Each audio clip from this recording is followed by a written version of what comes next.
Hoje vamos falar acerca da história de Jesus, que é uma história interessante, mas um tanto triste às vezes, em muitos sentidos. Aqui temos um pequeno mapa de onde Jesus passou a maior parte de sua vida. Ele esteve algum tempo no Egito, quando ele era pequeno, quando era bebê, mas a maioria das histórias acerca de Jesus se passa nesta área aqui, em cidades como Corazim, Canaã, Cafarnaum, Betsaida, todas estas, Nazaré. Esta é a área onde a maior parte dos seus ensinamentos aconteceu. E se descermos um pouco mais, até chegarmos a Belém, e também chegarmos a Jerusalém, este é um grande lago de águas salgadas, até o mar da Galileia. A história de Jesus é a história de alguém que era pastor, alguém que conduz o seu povo. Agora, no meu país, quando eu olho para um pastor, isso não faz muito sentido, porque um pastor no meu país não coloca suas ovelhas em primeiro lugar. De fato, eles têm cães para conduzir o rebanho, quando ele passa por uma porta ou um portão especial. Os cães correm e conduzem as ovelhas de um lado para o outro. Eles as pressionam para que elas se juntem e, de fato, as ovelhas ficam um tanto aterrorizadas durante todo esse processo. Assim que ver um pastor que conduz as suas ovelhas é algo estranho para nós. Mas essa é uma ilustração típica do Oriente Médio, onde os pastores agem de forma diferente. O pastor guia as ovelhas. Vocês percebem aqui que todas estas ovelhas estão olhando para o pastor. E isso é totalmente diferente do que acontece na maioria dos outros países. Isso é típico do Oriente Médio, onde você tem o pastor e o seu pequeno rebanho ao redor. E percebemos que todas as ovelhas estão olhando para ele. É muito bonito. Eu gosto muito disso. E este pastor tinha o rosto tão enrugado que eu tive que tirar uma fotografia dele. Aqui fizemos um pequeno vídeo de uma cena típica de pastor. Novamente, o rebanho está atrás e o pastor vai à frente. Elas confiam no seu pastor. Vamos ver o vídeo. Ele anda e as ovelhas andam. Não deixam que ele se distancie. Elas estão muito ligadas ao pastor. Esta é uma bela imagem. É assim que Jesus se descreve. Como um pastor, ele nos guia e nós o seguimos. A história de Jesus é a história mais impressionante que já aconteceu no universo. Infelizmente, em todos os lugares que visitamos no Oriente Médio, nós percebemos que esses lugares foram transformados em lugares sagrados. As pessoas creem que há alguma santidade nesses lugares. É bonito estar ali e é bom ver esses lugares, mas eles não são intrinsecamente sagrados. Você pode ter um encontro com Jesus no seu próprio quarto. E mesmo aqui. Claro que se você quiser ampliar os seus conhecimentos e ver como a vida era nessa área, aí é diferente. Mas ir para ali para receber uma bênção especial, isso é um engano. Portanto, esta aqui é aparentemente a caverna onde os pastores se encontraram naquela noite. E você pode ver que há aqui uma estrela no chão, e eles foram informados acerca do nascimento de Jesus. E nesta caverna, eles construíram uma igreja com relevos ao redor e um pastorzinho neste lugar. Quando o anjo apareceu a ele para lhe dizer que Jesus havia nascido em Belém, é provável que os pastores se encontravam em um campo como este. Portanto, a época do ano não poderia ter sido 25 de dezembro, que, de fato, é uma data para o nascimento dos principais deuses pagãos, como Zeus, Osíris, Júpiter e outros. Como os pastores estavam no campo, isso significa que a época era uma época de clima ameno. Não era no meio do inverno, como seria o dia 25 de dezembro. Este aqui é o campo de Ruth, uma história linda, a história de Ruth, a Moabita, que é outra história da Bíblia que nos mostra que Deus não rejeita as nações. Apesar de Moabe ser uma nação apóstata, Alguém de Moabe aceitou a Jesus como seu salvador pessoal. Eles não o conheciam como tal, porque Jesus ainda não havia nascido. Mas eles acreditaram que o Deus de Israel era o Deus verdadeiro e que podia também ser o seu Deus. Esta é a cidade de Belém, onde Jesus nasceu. E há lugares maravilhosos ali. Alguém já foi até lá? Há lugares lindos e as pessoas de lá são maravilhosas. É como se nós fôssemos transportados de volta à Idade Média, em certo sentido. Este senhor aqui, um senhor de idade, me deixou muito impressionado. Vejam que há muitos rostos enrugados ali. E quando você caminha por estas ruas, é fascinante. Eu já visitei ali algumas vezes, é um tanto perigoso estar nesses lugares. Uma vez fomos apedrejados, mas conseguimos sobreviver. Em outra ocasião, éramos os únicos que podíamos viajar de um lado para o outro entre Israel e o Líbano. Experiências fascinantes. Os israelitas vêm, constroem um cerco, simplesmente constroem. E todo mundo que está de um lado tem que permanecer daquele lado, e todas as outras pessoas precisam ficar do outro lado. Aconteceu então que eles puseram uma barreira no meio da propriedade deste homem. E este era o nosso guia turístico. Era o único guia que tinha autorização para estar tanto de um lado quanto do outro. Porque éramos os únicos que podíamos passar de um lado para o outro. Todos os demais tinham que ficar de um lado ou do outro. Creio que foi uma providência divina. Penso que Deus estava conduzindo as coisas. E foi fantástico. Fomos a lugares onde ninguém mais podia ir porque estava tudo bloqueado. Tivemos tudo só para nós. Isso foi muito bom, porque há lugares em Belém onde não se pode nem transitar, porque há muitos turistas. E ali as pessoas precisam passar horas, muito tempo nas filas. Mas nós tivemos a igreja toda para nós, totalmente vazia. E os guias turísticos estavam desesperados por dinheiro. Então eles nos levaram a lugares onde normalmente as pessoas não vão. E foi muito bom. Assim que alguma coisa boa saiu de algo mal. Essas são cenas típicas do mercado local. Este é um açougue ou talho. Se você quiser comprar carne, este é o lugar onde você precisará ir. E há um zumbido enorme ao redor. Mas eu não acho que seja uma boa ideia comprar carne. Este homem tentou me vender o seu frango. Ele insistia para que eu lhe comprasse o frango. Assim que ele ficou atrás de nós, insistindo. E eu disse que não estava interessado, mas ele não me largava. Então, eu tive que pechinchar com ele, porque ele pechinchava comigo. Ele insistia e não me deixava e ficava correndo atrás de mim e insistia que eu comprasse o frango. E eu então disse, eu vou pechinchar com ele por esse frango. E ele foi baixando, até que ele ficou muito chateado. E então eu negociei um pouco mais e finalmente ele disse, muito chateado, que eu levasse o frango de graça. Eu disse então, eu sou vegetariano. E ele ficou me olhando, totalmente incrédulo. Ele não conseguia acreditar que isso era possível. Mas depois riu e nós nos tornamos então bons amigos. Esta é uma padaria típica e devo dizer que ao olhar o pão não parece muito quente, não é? Bem, de qualquer forma, pão é pão e se assa no forno. E ele parece bom.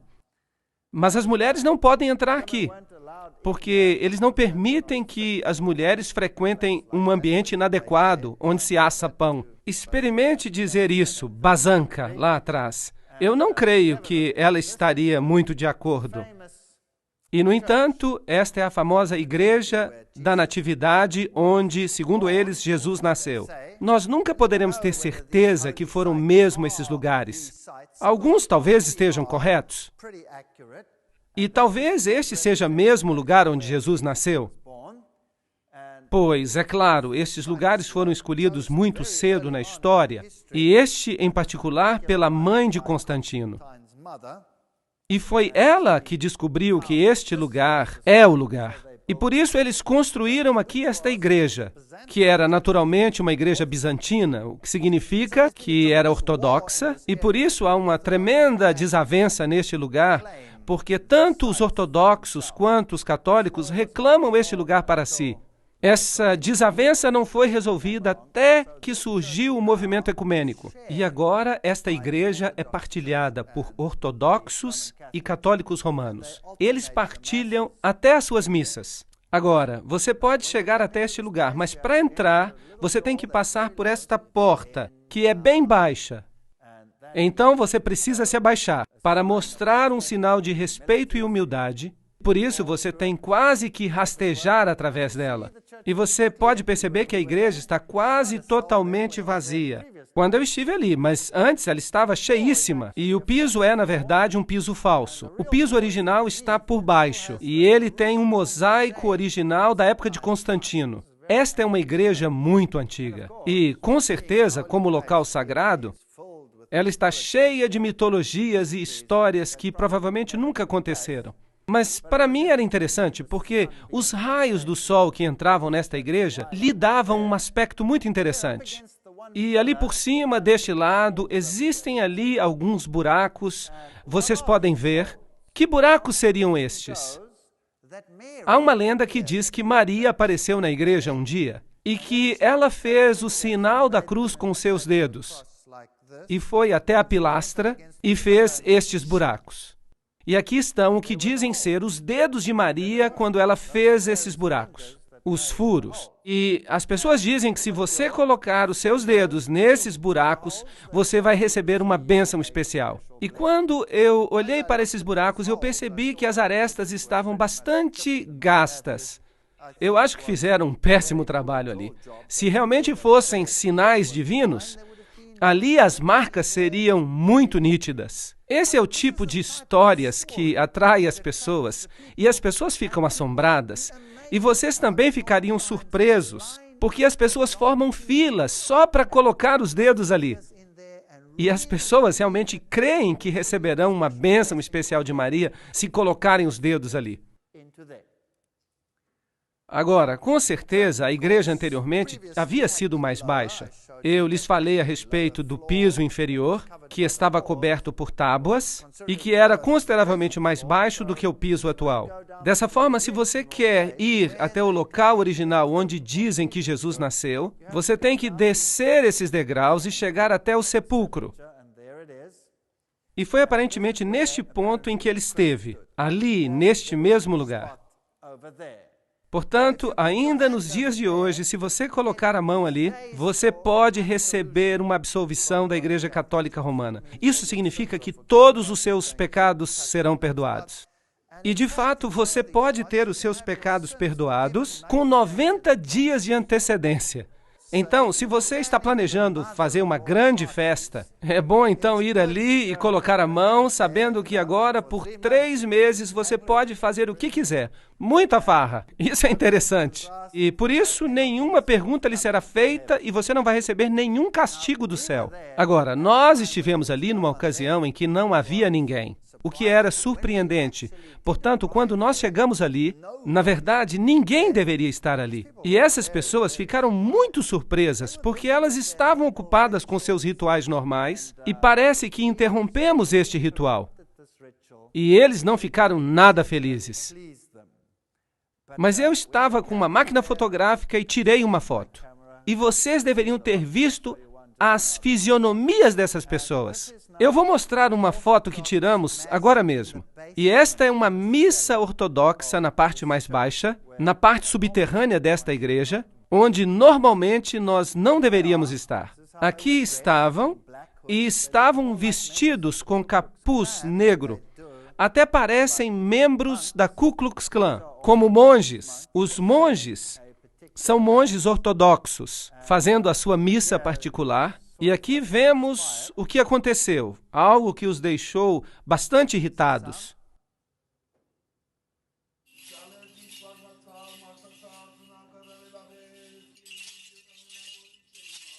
Ele está muito irritado conosco porque nós estamos tirando fotografias.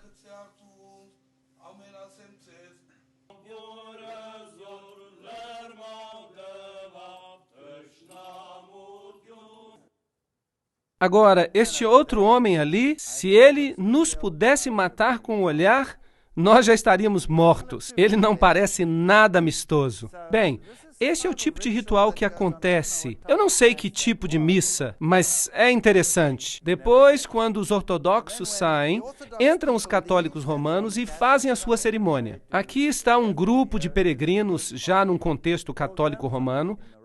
Aqui está uma senhora, e havia 3 cruzes diante dela, e o seu rosto está coberto. E dizem que é um bom lugar para ir se você quiser ser purificado de qualquer pecado, seja qual pecado for. Fora da igreja, eles têm uma estátua de Jerônimo, traduzindo as Escrituras, e há um crânio lá embaixo. Isto parece um pouco de ocultismo, com certeza. A questão da morte e dos ciclos da vida e da morte. E quanto mais nós descemos, mais perto nós chegamos do porão da igreja, que é uma gruta. É ali que dizem que Maria realmente deu à luz. Mas você também pode notar esses arcos triplos, que são um símbolo do paganismo. E se este foi um lugar pagão, eu não posso dizer. Mas ali há também crânios que as pessoas dizem que são os crânios dos bebês que Herodes matou. Eu, particularmente, não creio que sejam. Mas isso é o que se diz. E é por isso que eu fotografei o que eu via. Em uma certa ocasião, uma bomba explodiu no lugar onde eu havia estado poucos minutos antes. Então, é um lugar muito perigoso. Vejam outra gruta. E nessa gruta também há um santuário dedicado a Maria. Porque dizem que neste lugar é onde Maria amamentou o seu bebê. E eu não sei explicar as diferenças, mas a gruta onde Maria deu à luz é uma, e o lugar onde José esperava por ela dar à luz é outro. Tudo isso é muito interessante. E quando você chega a este lugar, ele é chamado de Santuário do Leito. E você chega ali e há uma outra igreja, uma igreja construída numa caverna, um símbolo pagão. E nas paredes nós percebemos estas manchas brancas que são certificadas por Roma, com o certificado do Papa, do papado, que é o leite que Maria esguichou contra as paredes. Sim, isto é muito grave. Quando ela estava amamentando a Jesus. Então, o guia que estava ali conosco, ele estava muito animado falando destes assuntos. E você pode receber uma unção especial com um certificado do Vaticano, dizendo que aquele de fato é o leite de Maria. Então, eu disse ao guia, você sabe, eu estive nas outras cavernas e há também manchas brancas similares nas outras paredes. Parecem que são depósitos de carbonato por causa da chuva. E ele me disse que sim. Nas outras cavernas, tudo bem, mas não nesta. Porque esta é a famosa Gruta do Leite. E se você continuar descendo, você chega até essas subcavernas. E ali você pode ver um ícone tríplice em cada uma delas. Isto é, de fato, uma lenda pagã.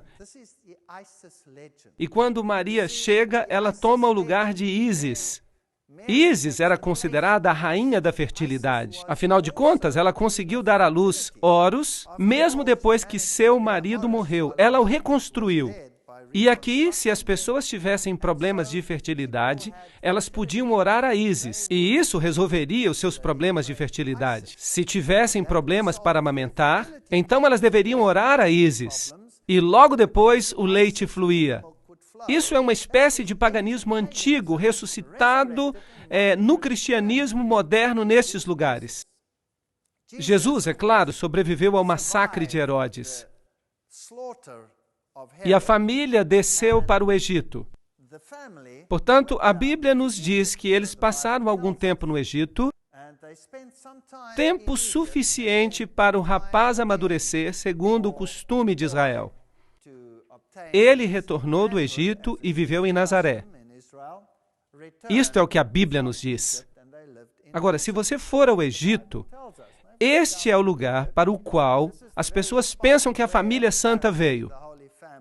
E ali também eles têm algumas imagens. Novamente, a Igreja Ortodoxa tem aqui alguns lugares que ela considera sagrados. E aqui está a história de José descendo com sua família para o Egito. E uma das igrejas mais famosas por aqui é a Igreja do Patriarcado Cópita, um mosteiro, a Igreja da Virgem Maria em Adawa, no Egito. E é uma igreja muito famosa. Há poucos anos, e eu me esqueci exatamente quantos anos faz, no fim dos anos 90 por aí, Maria teria aparecido. Teria havido aparições da Virgem neste lugar. E o mundo muçulmano ficou louco com isso. Com certeza não poderia ser Maria, porque a Bíblia não permite isso. No entanto, essas aparições aconteceram no patriarcado. E aqui você pode ver algumas das imagens, alguns dos símbolos da igreja. E isso aconteceu exatamente no domingo de Ramos, quando estávamos ali. Por isso, o patriarca está aqui com estas folhas de palmeira. E aqui também nesta igreja está representada a história da família santa para o Egito, a sua fuga. E eles acreditam que eles desceram ao longo do rio Nilo e permaneceram neste lugar especificamente. E é fascinante que esta igreja tem também um livro de milagres. E a igreja mantém um registro do que aconteceu. E segundo ela, este livro, que é muito pesado, desceu flutuando no Nilo. E sendo este um lugar sagrado, as pessoas aqui são muito fervorosas e elas anelam por receber essas bênçãos. Este é o livro que veio flutuando no Nilo e estava aberto em uma página específica. É muito interessante. Este aqui é o livro. Vocês estão vendo? Vou aproximar. Há um pequeno letreiro que diz o que aconteceu. E em que página estava aberto? É um livro encadernado com metal, mas eles dizem que ele não afundou, que ele flutuou. Eles dizem que é como o machado de Eliseu. E então dizem que a Bíblia flutuante veio na sexta-feira, dia 12 de março de 1967. Após uma manhã de liturgia, as pessoas notaram que havia um objeto flutuando na água. Estavam perto das margens e notaram que era uma Bíblia que estava flutuando nas águas. E estava aberta em Isaías 19:25. Bendito seja o Egito, meu povo. Apesar de estar encharcada com a água e muito pesada, ela estava à tona. E isso foi considerado um milagre pelo povo. Foi considerado glória para Deus e uma bênção para eles. Agora, o fascinante é que o texto de Isaías 19:25, claro que não diz apenas isso, e é um texto que fala sobre o tempo do fim. Diz que haverá uma bênção para o Egito e para a Síria e para Jerusalém, o que significa que a mensagem de Deus terá chegado até mesmo às nações pagãs e que muitos vão aceitar a justiça de Cristo. De certo modo, é uma bonita profecia para o fim dos tempos. Mas eles se ativeram exclusivamente a esta parte para dizer que eles são um povo escolhido. E é a mesma coisa que faz o Alcorão, também dizendo que os ismaelitas são os herdeiros verdadeiros e não Jacó. Este é o lugar onde veio parar a Bíblia flutuante. Agora, enquanto estamos no Egito, quero apenas mostrar-lhes um lugar que eu considerei fascinante. É um lugar que se chama a Cidade dos Escombros. É o lugar mais horrível que eu já vi em toda a minha vida. Enquanto se viaja pelas ruas do Cairo, a Grande Cairo tem cerca de 50 milhões de pessoas que vivem ali ao redor. É a cidade mais caótica da face da Terra. Não há nada parecido com ela. É o Armagedon que vai acontecer. Mas vocês podem imaginar os despojos, os escombros, a porcaria e o lixo que a cidade produz? Agora, em condições normais numa cidade, o que se faz com o lixo? Leva-se para fora da cidade. E se incinera, ou seja o que for. Mas vocês conseguem imaginar 50 milhões de pessoas vivendo num ambiente como este? E essas pessoas tomam os seus entulhos, o lixo, e o levam para a área pobre. E jogam o lixo nas ruas.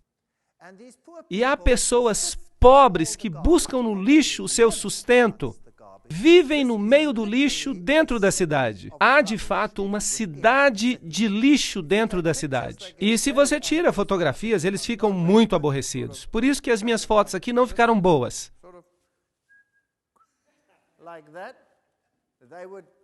Eles literalmente me matariam se me vissem tirar uma foto. Por isso tivemos que fazer assim.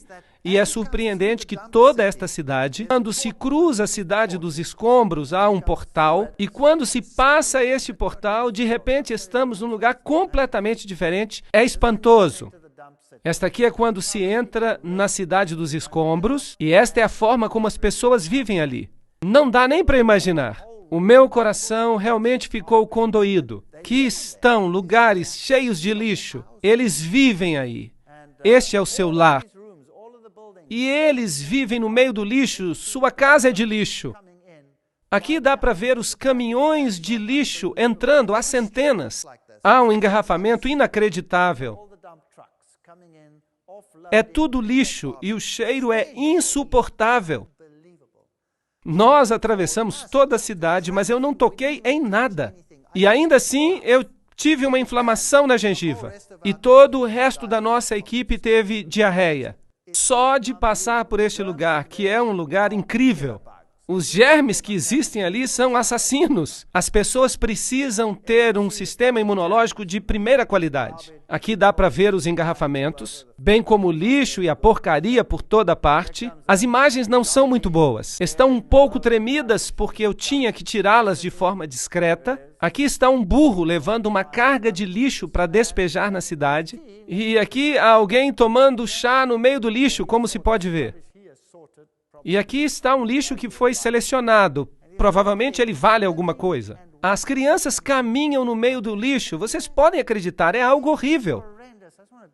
Eu queria tirar essas crianças daí, colocando-as num ambiente limpo. É chocante. As lojas, aqui está o lixo e aqui está a loja. E quando se passa por este portal, de repente você chega a um mundo diferente. Simplesmente, assim, é maravilhosamente limpo. E aí está uma pequena igreja ortodoxa, esculpida na rocha, e tudo ao redor é feito de rocha sólida. Esta pequena igreja ortodoxa é inacreditável. É a igreja do Santo Bola.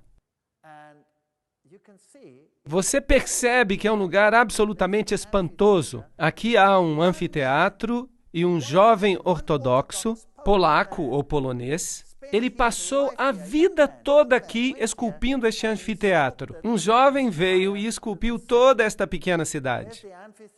E aqui está o anfiteatro que ele esculpiu, provavelmente com a ajuda do ambiente. E este é o homem. Ele fez todo o trabalho que você viu. É incrível.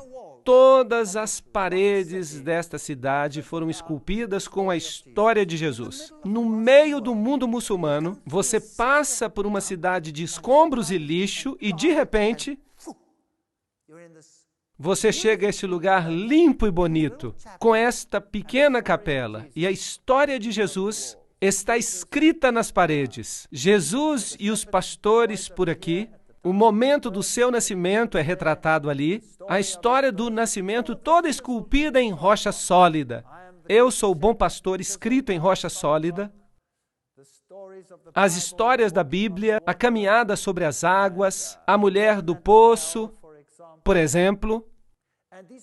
E estas são esculturas enormes. Apenas para lhe dar uma ideia, esta é uma encarpa de rocha. Uma parede de rocha com esculturas lavradas nela. Cada grande pedra foi transformada em uma obra de arte. Jesus, esta é a história de Lázaro, sua saída do túmulo. Esta é a história de Jesus, sua saída do próprio túmulo. E você percebe como são grandes. Esta é uma fachada enorme, onde ele também trabalhou. E trabalhou em toda esta área. E virou uma história linda de Jesus. Vamos nos aproximar um pouco mais. Enquanto ele estava nos abençoando, então ele subiu ao céu e a imagem seguinte, percebemos o Filho do Homem vindo nas nuvens com grande glória. Um homem transformou esta área num espaço de esperança. Fiquei muito impressionado e é isso mesmo que o mundo é. Você passa por este mundo que é representado pela cidade de escombros, e enquanto você passa pelos escombros, a única esperança que você pode ter é chegar do outro lado, e a única esperança para chegar ao outro lado é a história de Jesus. Vou ver o Filho do Homem vindo nas nuvens com poder e grande glória, e então não haverá mais cidades de escombros. A história de Jesus é provavelmente a história mais angustiante que já foi contada. Sei que muitos filmes já foram feitos, e mesmo este último filme que foi feito não pode sequer delinear aquilo que Jesus passou. Quando eu voltei a Jerusalém, Jerusalém é hoje uma cidade totalmente diferente. É uma cidade de peregrinações. Milhares de pessoas peregrinam até ali. Aqui está um grupo de freiras fazendo uma peregrinação atrás da cruz, e as pessoas estão cheias de uma espécie de euforia. Elas experimentam a euforia de estar nesses lugares. Mas se o lugar toma o lugar de Jesus, isso é um problema. Este é o Muro das Lamentações, e lá está a famosa mesquita na rocha, ao fundo. Este é o Muro das Lamentações, e não faz parte do templo original, senão que é parte do corte exterior do templo. Ao subir as escadas, pode-se ir a esta área hoje. Ninguém está autorizado a entrar ali. Esta é uma réplica do templo como ele seria, uma coluna enorme que faria parte do templo, e ela nos dá uma ideia do tamanho original do templo. Ela nunca foi utilizada porque havia uma rachadura nela. E esta é provavelmente uma réplica do menorá no tamanho normal. Esta aqui fizeram no caso de restaurarem o templo. Então, os judeus estão aqui no Muro das Lamentações, e você pode notar que estas cartas presas aqui no muro, esses papéis, as pessoas têm que vir, e elas vêm e escrevem pequenas cartas com seus sonhos, e em seguida os depositam ali. Aqui temos um vídeo curto.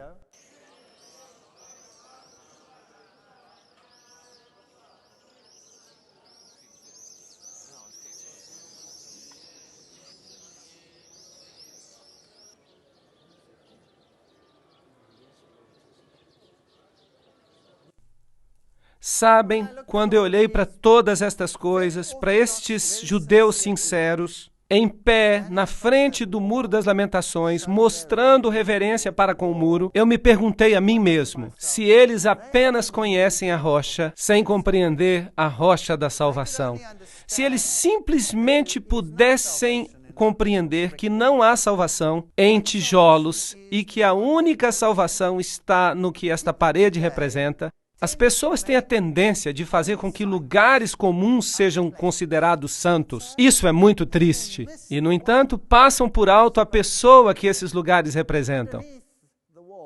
Debaixo do muro há um túnel e uma passagem chamada secreta. E quando se passa por aqui, chega-se à parte de trás deste lugar, e você pode ver onde os judeus ortodoxos, os rabis, os rabinos, se reúnem.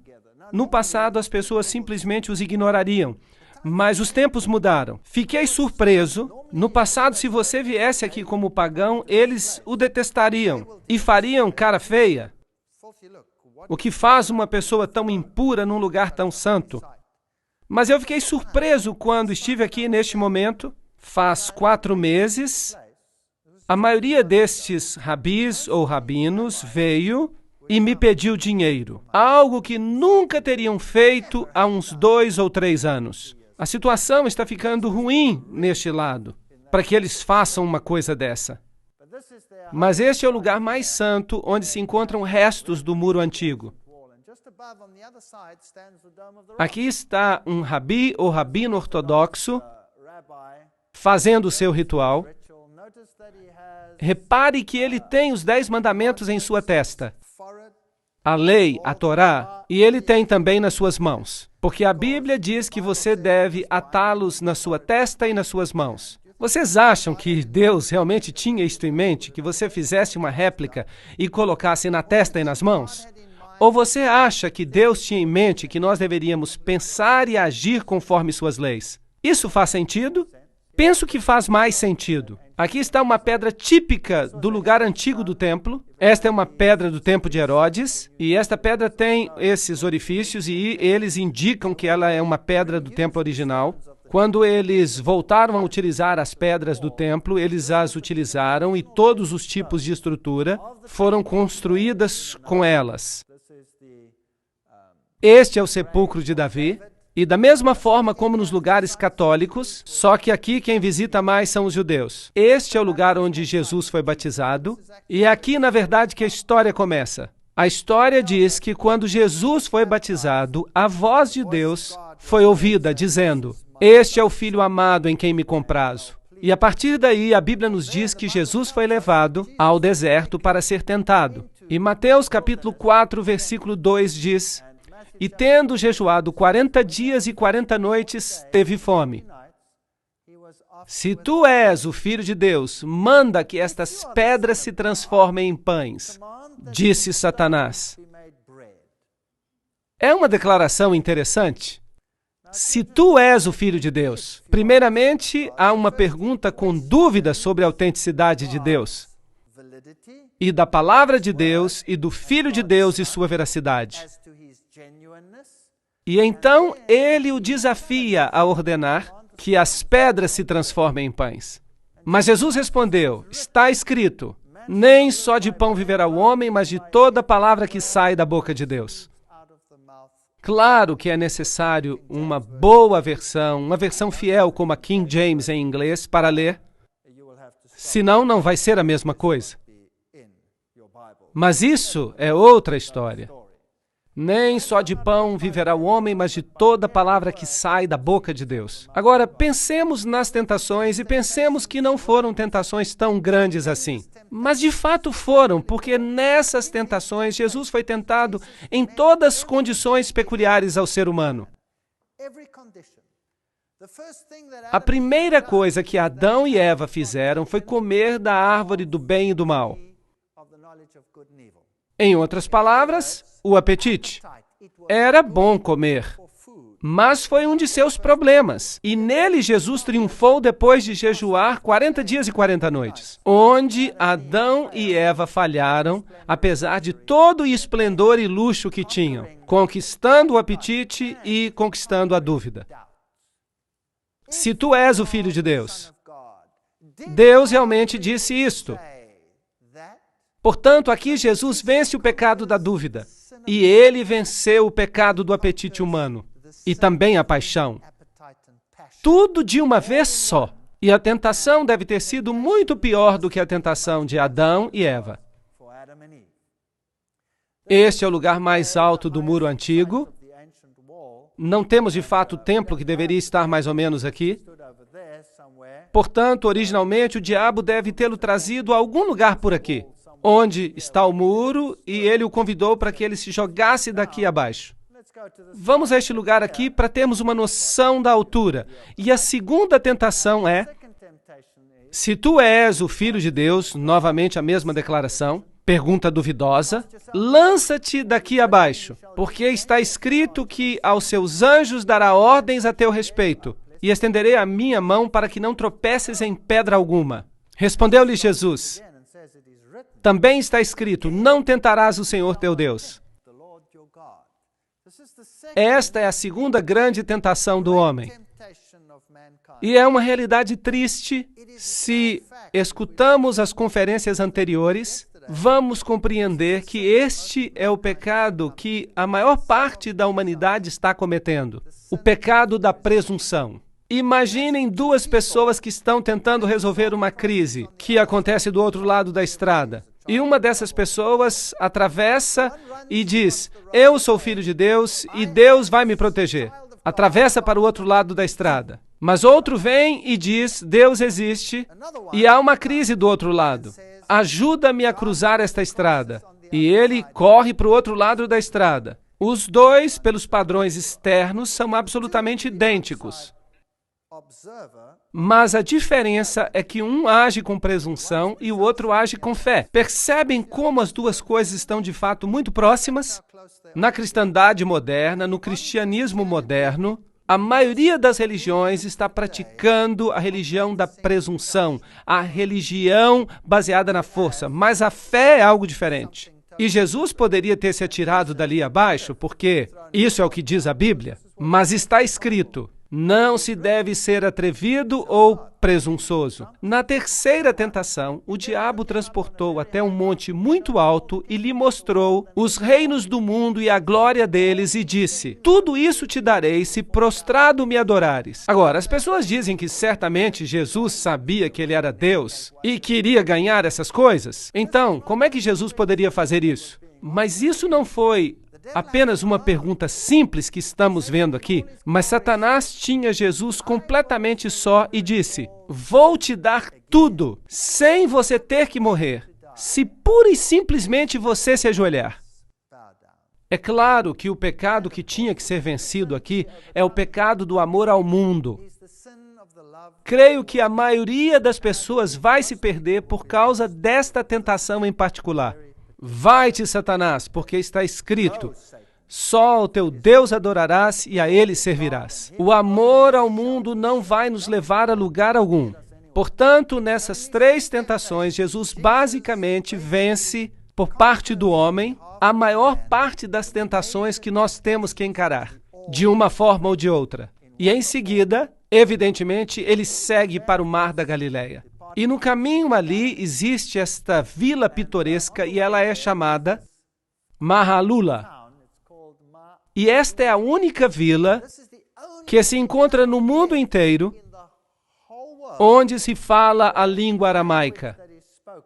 Ora, este é o idioma que Jesus falava e é muito bonito ir ali. É um lugar limpo e agradável, ortodoxo, em sua maior parte ortodoxo ou muçulmano. E eles falam aramaico. E as poucas crianças que moram ali também falam aramaico. Elas são muito rigorosas com o aramaico e soa muito bem. É agradável escutar. Ali estão alguns ortodoxos realizando um ritual neste lugar e nós lhes perguntamos se eles podiam orar o Pai Nosso para que pudéssemos ouvir como era a língua de Jesus. E eu vou partilhar isso com vocês.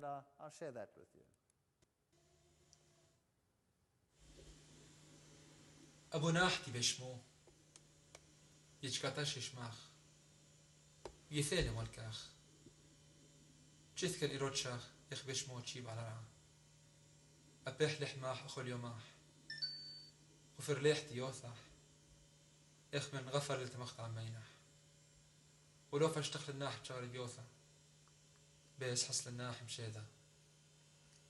E este foi o Pai Nosso em aramaico. O Mar da Galileia é um lugar maravilhoso. Este é supostamente um dos lugares, porque não é o único, um dos lugares onde as bodas de Caná podem ter ocorrido. E vejam aqueles jarros ali. É como se você estivesse vendo os jarros originais. Como este. Este era o jarro de pedra áspera, onde primeiramente eles esvaziavam os líquidos e logo os guardavam nos jarros de barro. Esta é a cidade de Jesus. Este é o lugar onde realmente Jesus realizou a maior parte da sua obra e onde fez a maior parte das suas pregações. A cidade de Cafarnaum. E eu vou levá-los até lá na próxima parte.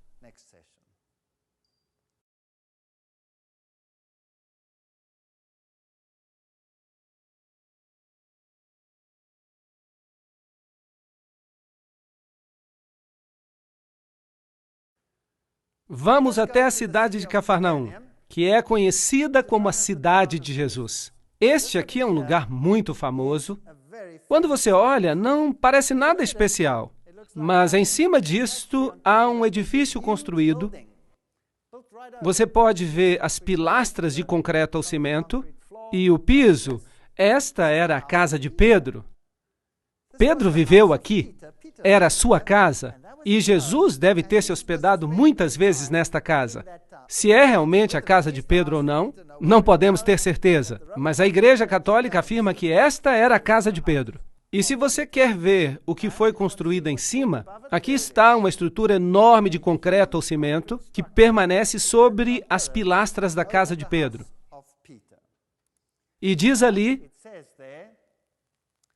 Beato Pedro Apóstolo. Este é o lugar onde Pedro viveu. Pedro, naturalmente, significa rocha pequena, pequena pedra, e Roma construiu a sua igreja sobre esta pedra. E ali está uma estátua de Pedro, do lado de fora, com um peixe do seu lado, e esta é a estátua gigante de Pedro. É enorme. Esta é uma história fascinante, porque Simão era também o nome de Simão o Mago, e Simão Mago, de acordo com Aleph Levi, se tornou em Petra. Pedro, que se tornou a base de todo este sistema. E, em outras palavras, ele se tornou uma espécie de sumo sacerdote. O sumo sacerdote dos imperadores romanos. Se eles estão aqui honrando a Pedro, o apóstolo, é muito duvidoso. Talvez eles estejam honrando mesmo a Simão, o feiticeiro, o bruxo, o ocultista. Mas a igreja construiu esse edifício enorme sobre a casa de Pedro. E ao pé da estátua você pode ver símbolos de peixes e todas estas coisas, e eles dizem que este é Pedro, o apóstolo. Um pouco mais longe, à distância, há uma sinagoga. Portanto, aqui há um enorme edifício de cimento ou concreto, com esta enorme estátua de Pedro, e quando atravessamos a estrada, há uma sinagoga remanescente, provavelmente a sinagoga onde Jesus mais ensinou. E há ali uma placa enferrujada que diz, século I, a sinagoga branca, a sinagoga de Jesus. Sabem, se eu fosse construir um edifício cristão grande, não seria no lugar onde Jesus passou a maior parte do seu tempo. Porque construíram numa casa, que provavelmente é a casa de Pedro, não se tem certeza, talvez seja, porque as Escrituras dizem que quando eles saíram da sinagoga, foram até a casa de Pedro, e esta casa está em frente, é possível, mas talvez seja a casa do lado, quem sabe, mas é possível. Agora, esta é a sinagoga onde Jesus realmente ensinou. Aqui está uma outra pequena vila, assim que Cafarnaum era uma cidade e a outra era Corazim. E depois, então, temos o que resta de Corazim, não é muito. Algumas ruínas estão ali. Essas são as cidades que Jesus amaldiçoou. E Jesus disse que os milagres que tinham sido feitos nelas, se eles fossem feitos em Sodoma e Gomorra, e em Sidom, essas cidades teriam aceitado a mensagem. Mas vocês tiveram uma grande oportunidade. Jesus caminhou por essas cidades e não aceitaram. Aqui há um famoso lugar santo. Este é o lugar das bem-aventuranças. E quando se entra ali, é melhor estar devidamente vestido. Esta é a igreja das bem-aventuranças, um lugar muito famoso. E o Papa João Paulo II esteve ali 2 vezes. E aqui temos um conclave. E este é o campo. Este é o campo onde provavelmente Jesus pregou o seu primeiro sermão. Este é um sermão impressionante. Este é o sermão mais complicado, mais sublime que um dia a humanidade ouviu pregar. E a maioria das pessoas hoje menciona este sermão equivocadamente. Em extremos terríveis. As bem-aventuranças, Mateus 5, 3 a 10. Jesus começou dizendo, bem-aventurados os pobres. A palavra para bem-aventurado é makarios, que se refere a uma bênção celestial. Uma bênção que só pode vir de uma fonte divina. Que bênção enorme! E a palavra para pobre, em grego, é pitokos, que se refere a uma pobreza absoluta. Nada mais do que uma pobreza absoluta. Nem 2 moedas sequer. E ele começa o seu sermão, e os judeus estão sentados ali há centenas, à espera de que ele se anuncie como Messias. Que diga, eu sou o Messias. Vocês são o povo escolhido de Deus. E eu vim para livrar vocês do jugo romano. Vocês se levantarão e serão os maiores no reino dos céus. Era isso que eles esperavam. Mas o que é que Jesus cita nas suas primeiras palavras como Messias? Bem-aventurados os pobres. Existem várias palavras para pobre no grego, Mas ele usou uma que descreve uma extrema pobreza. Em vez de grandeza e riqueza e maravilhas, qualquer objetivo ao qual quisessem se aplicar deve ser o de pobres de espírito, porque deles é o reino dos céus. E a segunda bem-aventurança foi: bem-aventurados os que choram. Eles queriam alegrar-se, eles não queriam chorar. E a palavra para chorar, e há diversas palavras para chorar em grego, mas a palavra grega, penteo, significa chorar com absoluta tristeza. Como, por exemplo, a tristeza que você poderia ter ao perder um filho único. Esse é o tipo de dor. Bem-aventurados os que choram com este tipo de dor, porque eles serão consolados. Bem-aventurados os mansos, porque herdarão a terra. Esta é uma mansidão de humildade, que não é possível descrever em palavras humanas.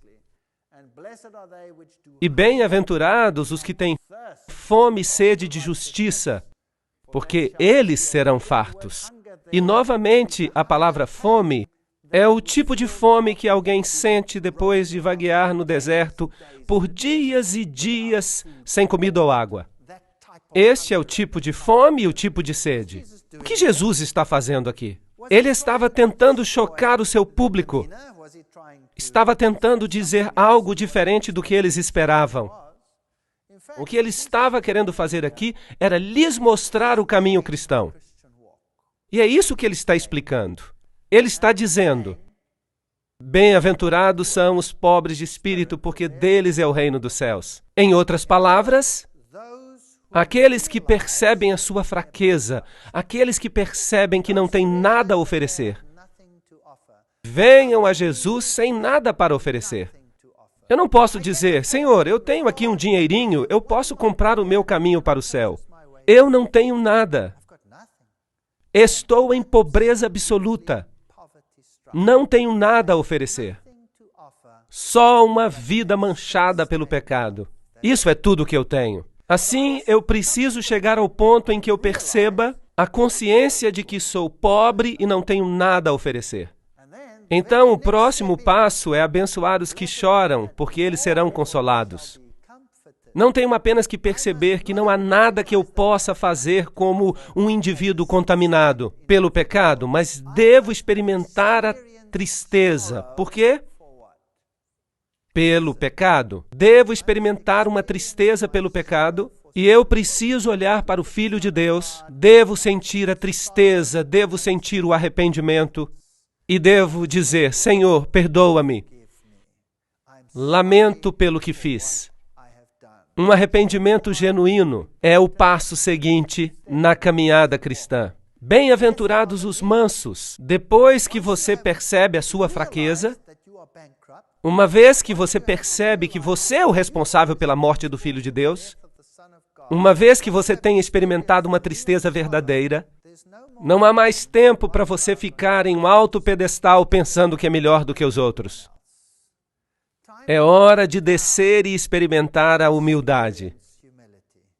E saber que os outros e Deus são melhores do que você. É um caminho muito difícil para a humanidade viajar nele. É o contrário de todas as emoções humanas. Bem-aventurados os que têm fome e sede de justiça, porque serão fartos. A caminhada cristã não termina quando percebemos que somos pecadores, ou quando estamos tristes e humildes. Ela tem que continuar em um processo conhecido como santificação. Significa: Senhor, muda o meu caráter perverso.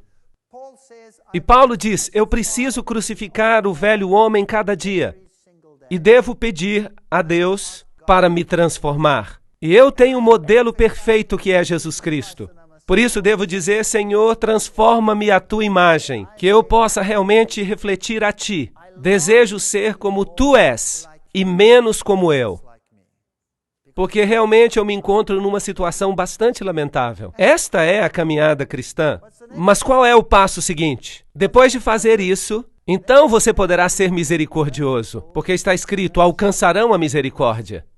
Percebem? Nós temos a tendência de pensar que nós somos melhores do que os outros. E por isso nós nos tornamos críticos. Um dos maiores problemas da igreja é o senso crítico, não é verdade? Você sabe que aquela pessoa faz uma coisa ou outra e você sabe que aquele jovem está metido em drogas. Quer dizer, o que você esperava? Afinal de contas, os pais dele são assim ou assado? Em vez de você saciar a fome, olhando para si mesmo, olhe para você mesmo, veja quão miserável você é. Mas você pensa que eles são piores do que você. Por quê? Porque você não tem piedade e compaixão por eles, do mesmo jeito que Deus teve piedade e compaixão de você. Não é isso do que se trata? Por isso Jesus diz que uma vez que você tenha chegado a esta estrada, uma vez que você tenha experimentado o arrependimento, uma vez que você tenha sentido tristeza pelos seus pecados, e uma vez que você tenha descido do seu pedestal, uma vez que você tenha pedido a Deus que o transforme e seja misericordioso, então você conseguirá ser misericordioso e ter compaixão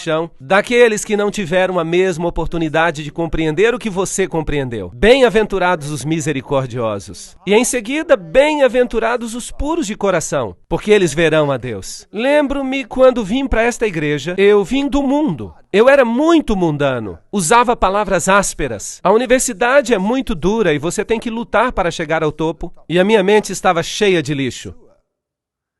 Mas eu disse a Deus, tu sabes que eu não quero ter mais uma mente como eu tenho. Então, Deus, ajuda-me a limpar a minha mente, a desenvolver bons pensamentos, onde agora eu só tenho maus pensamentos. Este é um processo de santificação.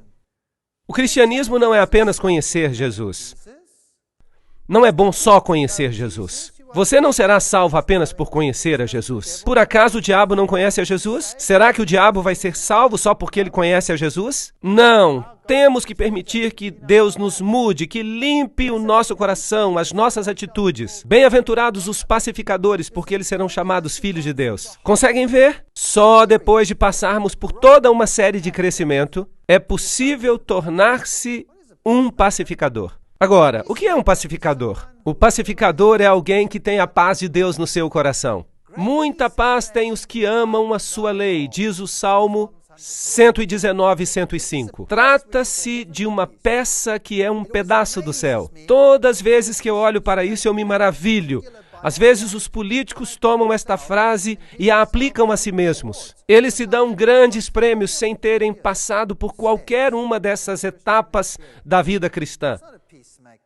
Mas eles não são pacificadores, porque um pacificador é alguém que fez as pazes com Deus. Aí é um pacificador.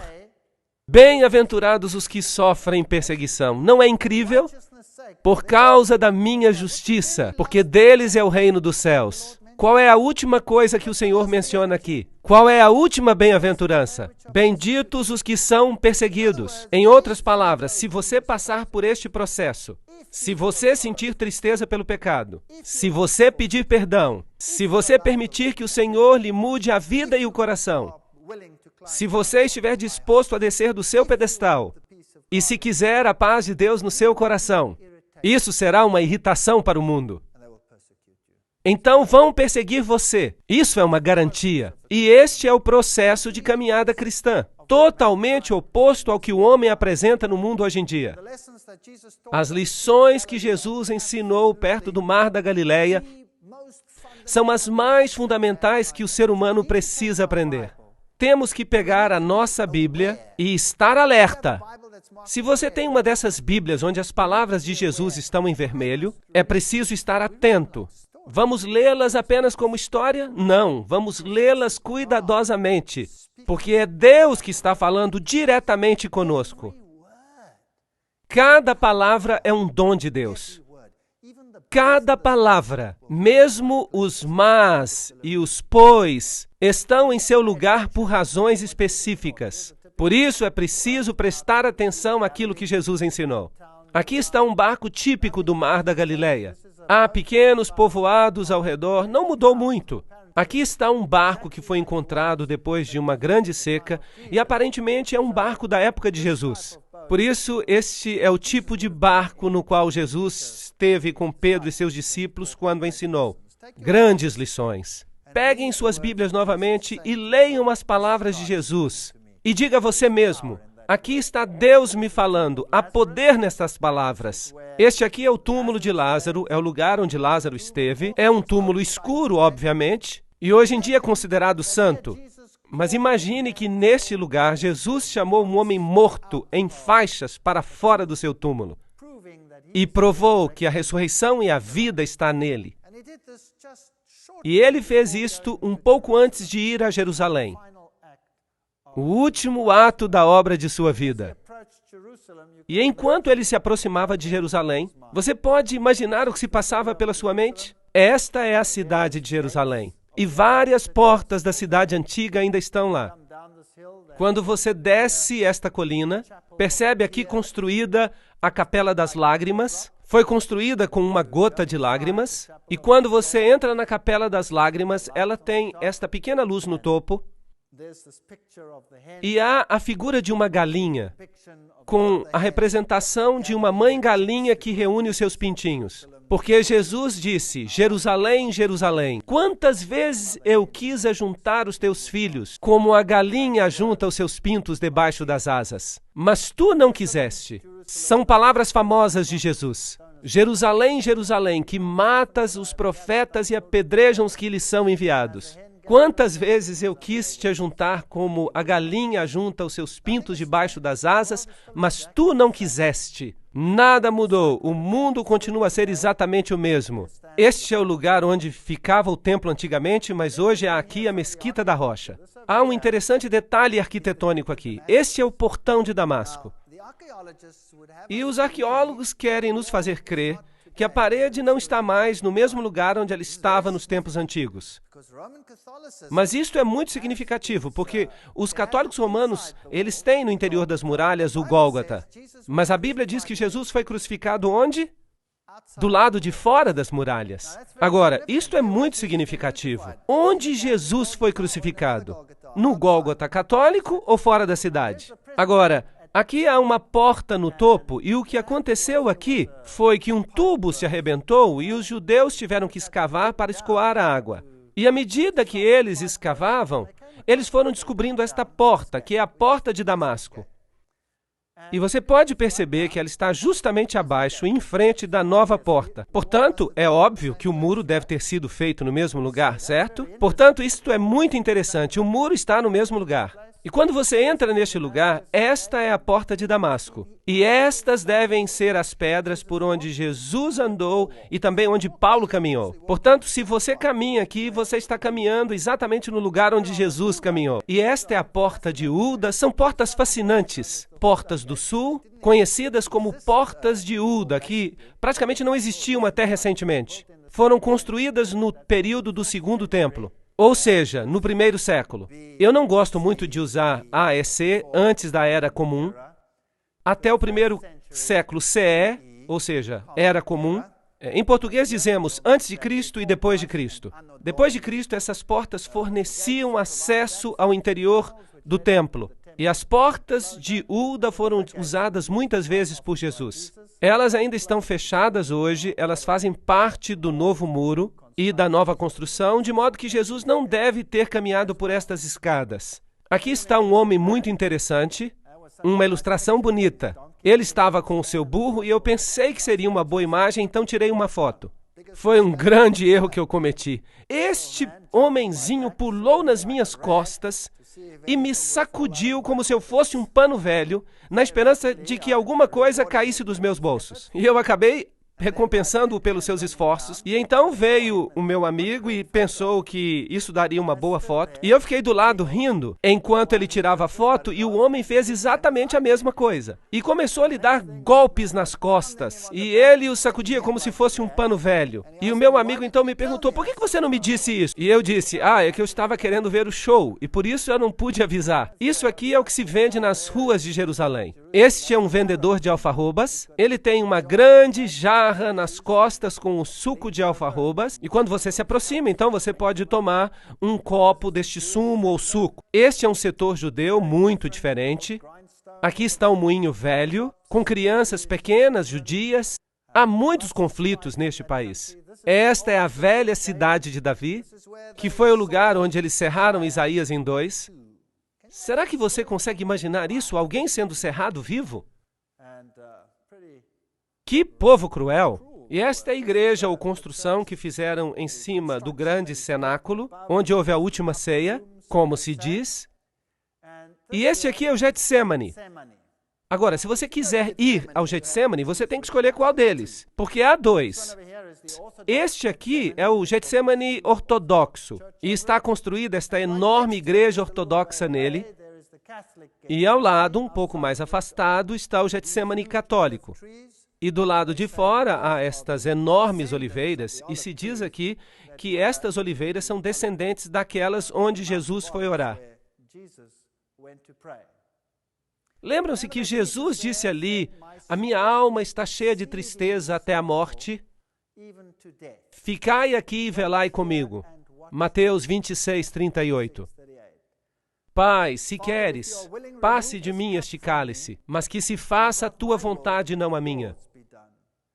E apareceu-lhe um outro anjo do céu que o fortalecia, e entrando em agonia, orava mais intensamente, e o seu suor se tornou em gotas de sangue. Grandes gotas que corriam até o chão. Lucas 43, 44.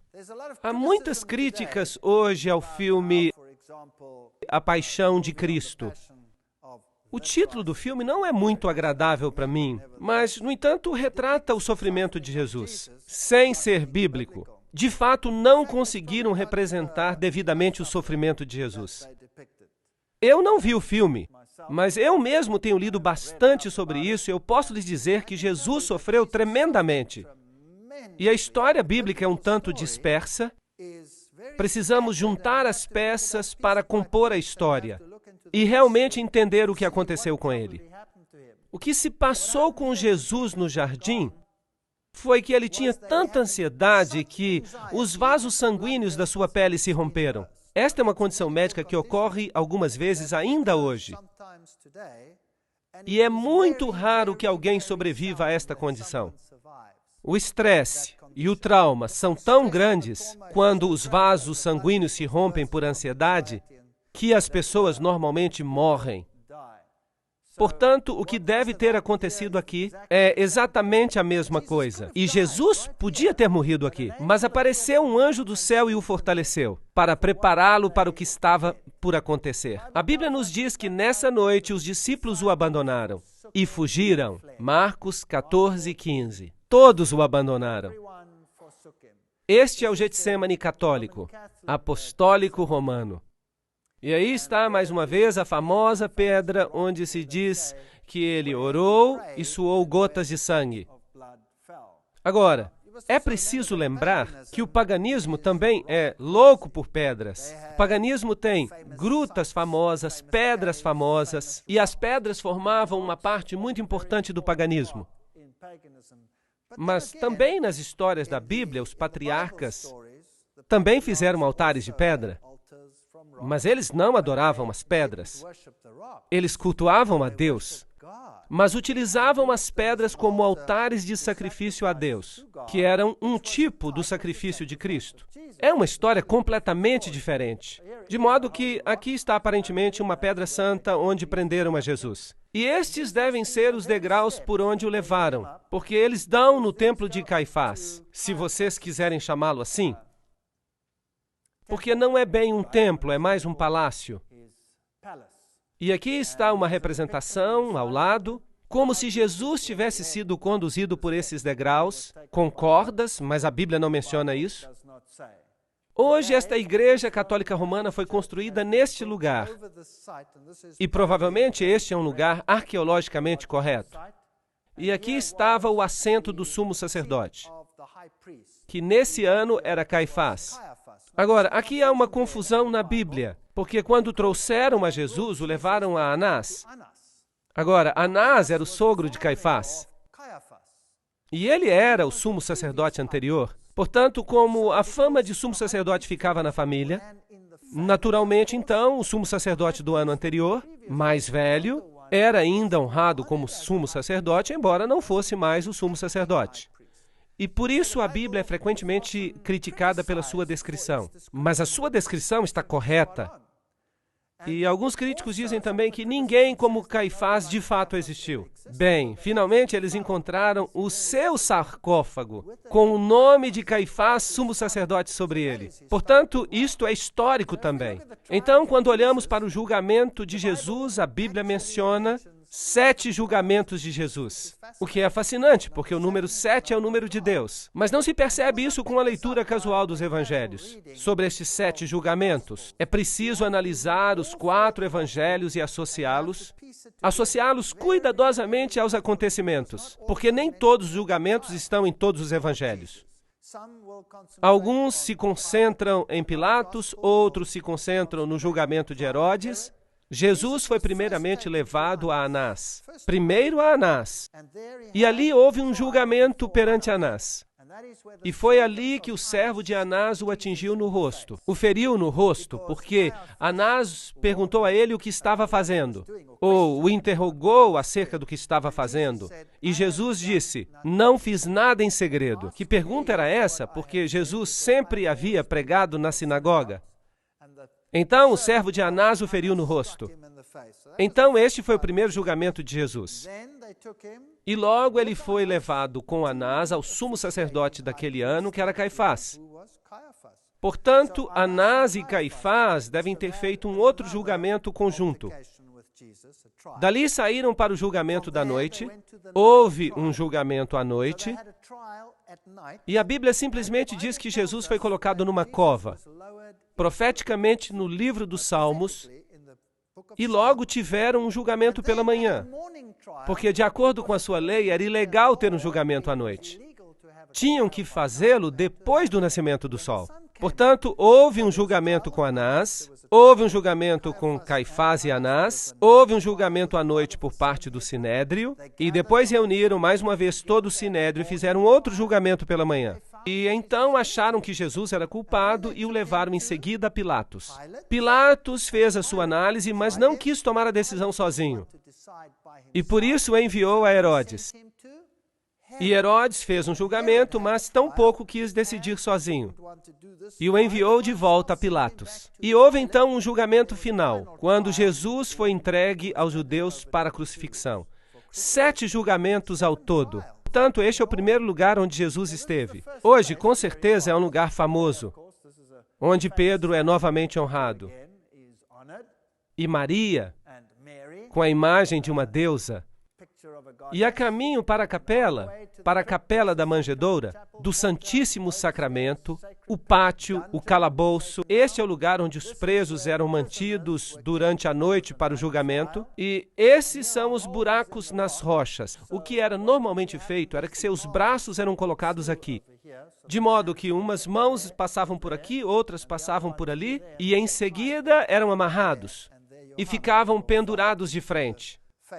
Agora, se os judeus consideravam que alguém era culpado, eles tinham o direito de castigá-lo com açoites. Mas a pena capital, a pena de morte, era um direito exclusivamente romano. Eles precisavam obter permissão dos romanos. Isso era uma lei romana, mas César lhes permitia castigar com açoites aqueles a quem consideravam culpados. 3 chicotadas pela frente e 3 chicotadas pelas costas. E eles consideraram a Jesus culpado, como a Bíblia relata, e impuseram nele cerca de 26 chicotadas no peito. É possível, embora a Bíblia não mencione. E aqui está um calabouço, onde eles deixavam as pessoas e eram colocadas ali nuas. E aqui estão algumas cruzes bizantinas na parede, o que mostra que os primeiros cristãos reconheciam este lugar. A pessoa então era baixada a este calabouço. Em outras palavras, ficava em escuridão total. Um salmo diz, e me baixaram a um poço. Portanto, isso é o que deve ter acontecido com Jesus, enquanto ele esperava ali, durante toda a noite pelo julgamento da manhã, até ser convocado. Hoje você pode entrar nesse poço. Você pode observá-lo. Ali, após o julgamento da manhã, ele foi levado a Pilatos e dali foi colocado nesta prisão enquanto aguardava o julgamento. Posto aqui embaixo, e depois foi julgado e considerado inocente por Pilatos. Pilatos se recusava a sentenciá-lo à morte. Por isso, o enviou a Herodes. Escarneceram dele, lhe deram uma capa. A Bíblia diz que eles arrancaram a sua barba, batiam-lhe no rosto e mandavam-no profetizar quem é que estava batendo nele. Ele foi muito maltratado nesta ocasião. Este é o lugar onde exatamente Pilatos o condenou. Aqui ainda se podem ver os jogos romanos no chão, e foi neste ponto que Pilatos disse as famosas palavras, Ecce homo, eis o homem. E ali estava ele com a coroa de espinhos na cabeça, ele já havia sido espancado. A Bíblia diz que no primeiro julgamento de Pilatos, ele havia mandado espancá-lo para conquistar a simpatia dos judeus. Algo muito covarde. Agora, os açoites romanos eram constituídos de 40 chicotadas menos uma. Então, eram amarrados numa pilastra e lhe davam 40 chicotadas menos uma. E o chicote que eles usavam tinham inúmeras cordas com pontas de metal e pedaços de pau. De fato, muitas pessoas que eram condenadas a esses açoites morriam ao ser açoitadas, somente por causa dos açoites, porque as chicotadas abriam rasgos na pele, rasgavam a carne da pessoa. E os registros dizem que, às vezes, as pessoas que recebiam os açoites tinham as suas entranhas expostas, ficando dependuradas neles. Assim que este era um castigo terrível. E, em seguida, há uma outra possibilidade de que ele tivesse sido açoitado 2 vezes. Porque quando ele foi considerado culpado no final e sentenciado à crucifixão, então era comum que se açoitassem a pessoa antes de crucificá-la. A Bíblia faz referência a isso, mas não explica se Jesus foi açoitado 2 vezes. Mas é possível que tenha acontecido. Os críticos também alegam que Pilatos não existiu. Aqui está uma inscrição que foi encontrada e ela diz categoricamente que Pilatos foi o procurador no tempo de Tibério. Assim que, biblicamente e arqueologicamente, não há maneira alguma que possa fazer com que a história bíblica seja negada. De modo que algumas pessoas descrevem os açoites dessa forma. Outras pessoas descrevem os açoites como se Jesus estivesse agachado sobre uma pilastra horizontal e que o castigavam dessa forma. E a Bíblia diz que quando colocaram uma coroa de espinhos sobre a sua cabeça e colocaram uma vara na sua mão, tomaram-lhe a vara e golpeavam com ela a sua cabeça. E a expressão grega usada é que ele foi golpeado inúmeras vezes, de modo que o sofrimento de Jesus foi enorme. A Bíblia, de qualquer forma, descreve que ele foi ferido, e a ferida que ele tinha era uma ferida enorme. Era uma chaga grande, de cima a baixo. Portanto, Jesus sofreu como nenhum outro homem havia sofrido. Por nenhum outro homem ou por nenhum outro ato criminoso na história da humanidade. E se Deus não houvesse enviado um anjo para fortalecê-lo, ele não teria conseguido. E foi por isso que, enquanto ele pendia na cruz, ele perdoou a todos aqueles que tinham se envolvido na execução da sentença. E por isso ele morreu tão rapidamente.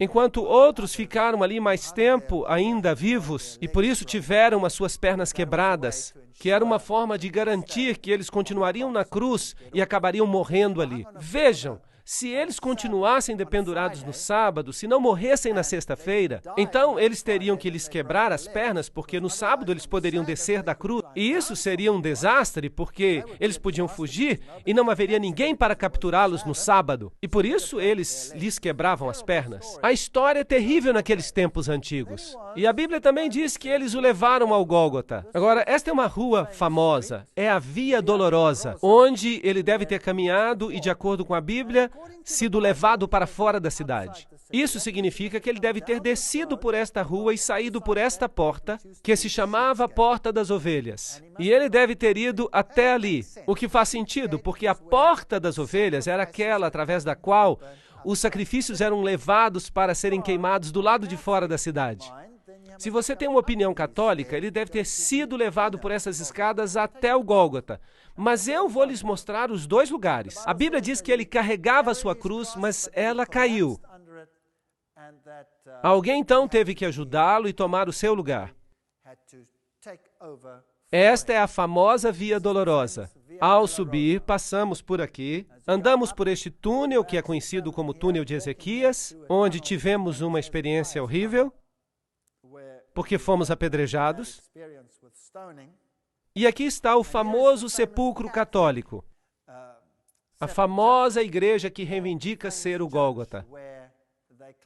Felizmente, para os católicos romanos, tudo parece apontar de fato para esta igreja. Tanto o lugar onde se situava a cruz, quanto o lugar onde está o sepulcro. Tudo numa igreja. É muito conveniente para os peregrinos. Do lado de cá há uma placa, há romãs, uvas. As romãs e as uvas, exatamente como você teria no tempo de Baal. Exatamente as mesmas.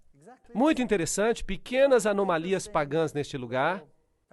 Quando se chega ao Gólgota católico, você tem várias urnas de penduradas com sais sagrados. Você tem as famosas pedras novamente. Aqui está um homem beijando uma pedra. Aparentemente, esta é a pedra onde deixaram o corpo de Jesus depois de tirá-lo da cruz. Aqui está o famoso sepulcro onde se pode entrar. Aqui o lugar onde ele foi supostamente enterrado. E este é então um lugar sagrado. Se você entra ali, você então paga ao sacerdote e ele lhe dá uma bênção e você fica absolvido por um certo número de meses. É de fato um lugar muito pequeno e a Bíblia nos diz que havia uma pedra enorme que era rolada em frente do local, mas aqui é um lugar bem pequeno e é o local onde eles dizem que está o sepulcro, como se pode ver. Pode-se dar uma volta e se ter uma noção do tamanho. Percebem-se aqui as velas e é tudo muito pequeno, isso é tudo. Isso é tudo que há para ver. Se você subir as escadas da igreja, então você chega a um local onde as pessoas ficam muito reverentes. E aí estava o Gólgota. E eles têm todas essas estátuas de Jesus com Maria e as mulheres à volta e muitas outras, com ouro, prata e brilho. E há um lugar bem aqui onde dizem que se encontrava a cruz. Agora, há um outro Gólgota ortodoxo, e dentro da mesma igreja você pode escolher se você quer colocar o dinheiro num lugar ou no outro. Você pode escolher. E quando você entra nesse lugar, então você tem uma bênção especial. Algo que ninguém gostaria de perder. Por isso, eu e o meu amigo fomos ver o que era. E aqui está uma pedra que eles dizem ser a pedra do Gólgota. Logo ali na igreja, eles dizem que esta é a caveira. Portanto, este é o famoso Gólgota católico romano que recebe a maioria dos peregrinos do mundo. Se você sair pela Porta das Ovelhas, que hoje se chama Porta do Leão, mas no tempo antigo se chamava Porta das Ovelhas, se você sair, e lembre-se que o muro está provavelmente no mesmo lugar onde estava o muro antigo, segundo a arqueologia, então você tem um problema, porque este Gólgota católico está dentro da cidade. Mas a Bíblia diz que ele foi crucificado fora da cidade. A salvação é para todos. Não é só para uns poucos selecionados dentro da cidade. E assim, quando você sai, você vê esta pedra enorme, que ainda hoje tem o rosto de uma caveira nela, e em cima hoje há um cemitério muçulmano, e é chamado o lugar da caveira. De fato, isso era uma pedreira. Fascinante. Esta é a pedreira de onde Salomão havia cavado as pedras que ele usou no templo. Fascinante. Na verdade, todo este vale, e ele é parte de uma montanha que continua desde a direita até a esquerda, e que finalmente formou o monte onde estava o templo. E é provavelmente neste lugar onde Abraão provavelmente simulou um tipo de morte do Filho de Deus, através do sacrifício que ia fazer de Isaac. Mas Deus disse, você não tem que prover o seu filho, eu vou enviar o meu. E este é de fato o mesmo monte. Que fascinante! Assim que faria sentido que Jesus morresse no topo dessa colina. Deus é amor. Porque Deus amou o mundo de tal maneira que deu o seu Filho unigênito para que todo aquele que nele crê não pereça, mas tenha a vida eterna. João 3,16. Fora, bem próximo, na base da montanha, está uma tumba com um jardim.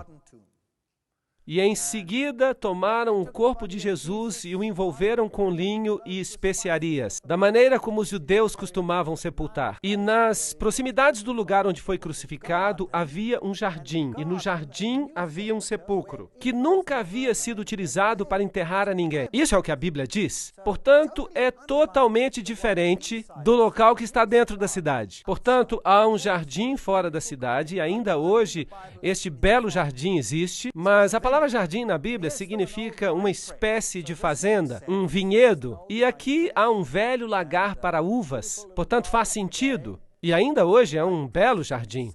E ali, após escavarem para a construção de uns edifícios, eles descobriram este lugar. E vejam, é interessante observar que aqui há algumas tumbas, e em frente aos túmulos há um pequeno muro, e fizeram um sulco, e colocaram uma pedra redonda para que pudessem rolar à frente da tumba. E se você olhar para baixo, também pode olhar para dentro da tumba, para o outro lado, e há uma tumba que foi um pouco escavada. Portanto, ela ainda não estava concluída. A Bíblia diz que a tumba não estava ainda acabada e que ninguém havia sido enterrado ali. E a Bíblia diz que os discípulos se agacharam para ver o que estava lá dentro, para que pudessem olhar. E eles podem ter olhado por aqui e passado por aqui e veriam que a tumba estava vazia. Portanto, isso se encaixa perfeitamente com a descrição bíblica. Também neste jardim há esta erva, ela cresce por aqui, dela fazem uma droga que pode anestesiar, e era misturada com vinho, e assim anestesiavam as pessoas enquanto elas estavam na cruz, mas Jesus se recusou a beber dela. E este é um pastor metodista que ministra neste lugar. Esta é uma pedra típica. Este é o túmulo de Herodes, um dos poucos sepulcros intactos deste tipo hoje. O de Jesus era provavelmente similar. Portanto, aqui é provavelmente o lugar do jardim da tumba. Há um pequeno sulco à frente onde teria estado uma grande pedra redonda que teria sido removida.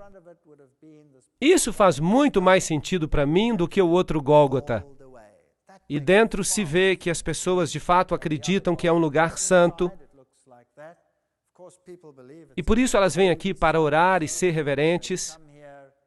Tudo bem, mas está escrito aqui, ele não está aqui, ele ressuscitou. E isso para mim é o âmago da questão. Ele não está aqui, ele ressuscitou. O meu Deus, eu não tenho que buscá-lo num lugar sagrado ou entrar em algum buraco. Ele ressuscitou. Posso falar com ele aqui mesmo. Posso caminhar com ele onde quer que eu esteja, porque ele me pode ouvir. Porque ele é a ressurreição e a vida. Quem crê em mim, ainda que esteja morto, viverá. João 11:25. Porque pela graça sois salvos por meio da fé. Efésios 2, verso 8. Sabem, uma religião que se baseia em formalidades é muito vazia, uma vez que se tenha experimentado a Jesus Cristo. Aqui está o Monte das Oliveiras, a Capela da Ascensão, uma pequena capela, e aparentemente este é o lugar de onde Jesus subiu aos céus. E esta aqui é a famosa Porta de Ouro. Ela está entijolada e bem lacrada, e do outro lado há uma escada que leva para o topo do monte, onde está a Mesquita da Rocha. E aqui estão as sepulturas dos homens mais ricos do mundo muçulmano. E eles acreditam que quando Jesus voltar, e ele virá para cá, e essas portas de ouro então irão se abrir. Bem, eles não acreditam que é Jesus, para eles é Enamadi, o Messias. Bem, então para os judeus é o Messias, para os cristãos é o retorno de Jesus, e então esta porta se abrirá. Então, de fato, todos aqueles que estiverem aqui, porque tiveram muito dinheiro para comprar estas tumbas particulares, eles então serão os primeiros a ser ressuscitados e eles serão os primeiros a entrar neste lugar. É conveniente, você acha que vai funcionar assim? Se eles tivessem estudado as bem-aventuranças, eles saberiam o que é necessário para ver Jesus. Temos que sentir tristeza pelos nossos pecados, temos que nos arrepender, temos que lamentar e temos que pedir a Jesus para nos mudar e temos que voltar à harmonia com Ele e com seus princípios. Então, nós não precisamos desta porta. Temos uma outra porta, e é uma porta que tem pérolas sobre ela, a porta de uma Jerusalém celestial construída por Deus. Eu não sei se haverá muitos na primeira ressurreição que vão estar aqui. Não quero julgar isso, porque só Deus pode julgar. Mas aqui estão todos esperando um reino terrestre. Eu não estou à espera de um reino terrestre. Eu estou à espera de uma Jerusalém celestial. Apesar desta Jerusalém aqui ser muito interessante. Esta é a Mesquita da Rocha. Este é o local onde o templo será reconstruído, e se você entrar, há uma pedra, que é onde Maomé subiu, mas o paganismo e a verdade, eles estão muito distantes um do outro. Esta é Jerusalém à noite, e esta é a famosa Casa Queimada. Isto é, tudo o que restou dela. Em 70 depois de Cristo, os romanos vieram e destruíram Jerusalém e a incendiaram completamente. E este é um símbolo da destruição que virá sobre o mundo quando Deus retornar. Podemos fazer parte da casa queimada ou podemos nos tornar parte do reino de Deus. Essa escolha é nossa. E a única solução para isso é o Filho de Deus. Quem tem o Filho tem a vida. Quem não tem o Filho de Deus não tem a vida. Estas coisas que escrevi a vós, os que credes no nome do Filho de Deus, para que saibais que tendes a vida eterna.